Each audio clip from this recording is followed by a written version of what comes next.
Cette histoire remonte à fort longtemps. Dans les années qui précédèrent le petit âge glaciaire, à l'époque de l'optimum médiéval encore appelé embellie de l'an 1000, le pays des Abers était riche de ses cultures et de ses pâturages. Il faisait chaud en été, humide en hiver. Au printemps, les blés doraient les campagnes, les paysans semaient et récoltaient les grains qui gonfleraient les greniers. Nombre de ruisseaux alimentant les Abers étaient barrés de moulins. Les meuniers, peu nombreux, travaillaient sans relâche, fournissant la farine aux boulangers des villes, et le commerce maritime portait loin cette nourriture riche et dorée.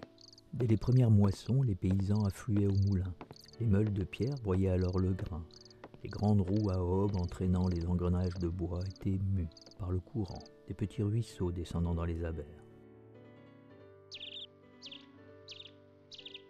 Au fond du plus grand d'entre eux, l'Abervrac, un homme habitait un moulin situé entre Prat-Paol et le Rascol. Du matin jusqu'au soir, il broyait le grain sans relâche. L'homme était fort et alerte, mais son travail de meunier l'avait usé trop vite, et malgré des années de pratique, il peinait aujourd'hui à traverser la rivière quand la mer était haute.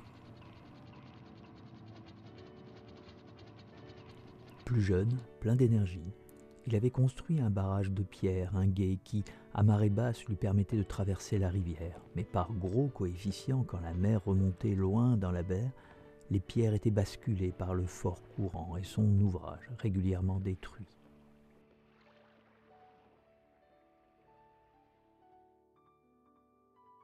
En ces années d'abondance, les paysans étaient en bonne santé au pays pagan. Peu nombreux, ils ne redoutaient que la mort. Celle-ci, sous l'apparence de l'Ankou, le dernier mort de l'année, encapuchonné dans son linceul et portant sa faux emmanchée à l'envers, battait la campagne à la recherche de proies. Cette année-là, l'Ankou, particulièrement frivole, pitre parfois, était l'ami du meunier qu'il faisait souvent bien rire. Mais il délaissait son travail, et plus le temps passait, moins il ne mettait d'ardeur à l'ouvrage. À chacun de ces passages au moulin, lui et le meunier passaient un bon moment, puis l'Ankou s'endormait, bercé par la rivière, et de fait, dans la région, personne ne mourait plus. Le diable en vint à s'en inquiéter. L'enfer avait besoin d'âmes tout autant que le paradis, et il fallait agir vite. Il devait remplacer l'Ankou de l'année, le radier, lui trouver un successeur sérieux et travailleur. Mais comment faire, puisque il n'y avait plus de nouvelles âmes disponibles? Plein de fourberies, le diable eut alors une idée. Il allait se débarrasser de l'Ankou et proposer un pacte au meunier durant son sommeil. La légende raconte que le diable apparut en rêve au meunier. « Je te construirai un pont en une nuit si tu conviens que la première âme qui passera sur ce pont m'appartienne. » Après avoir construit le pont, le diable se débarrassa de l'Ankou.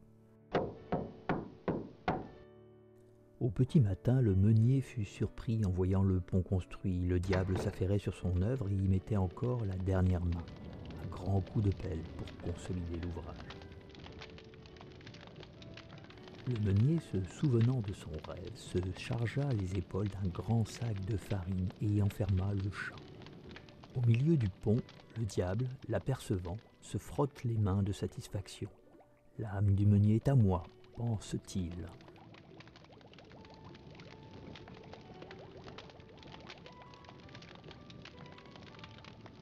Le meunier s'avance et au milieu du pont s'arrête. Il dénoue alors son sac.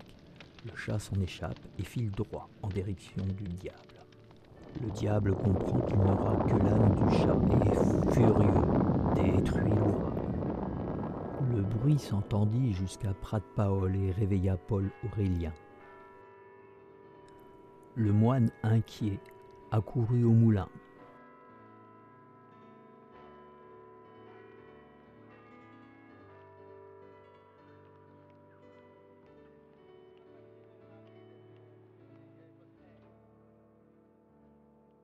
On raconte que le meunier fit appel à Paul Aurélien pour exorciser le lieu, et avec les paysans du coin, ils plantèrent une croix à l'entrée du gué.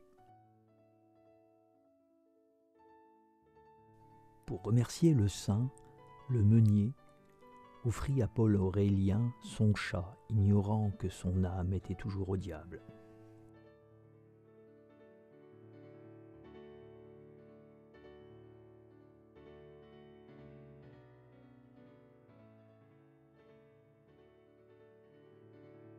Le chat resta avec Aurélien jusqu'à son départ pour Saint-Paul-de-Léon, puis il se mit à errer de calvaire en chapelle, de chapelle en église, à la recherche de l'âme qui lui manquait. Bien longtemps, très longtemps après, il arriva à Éliscose, la vieille église.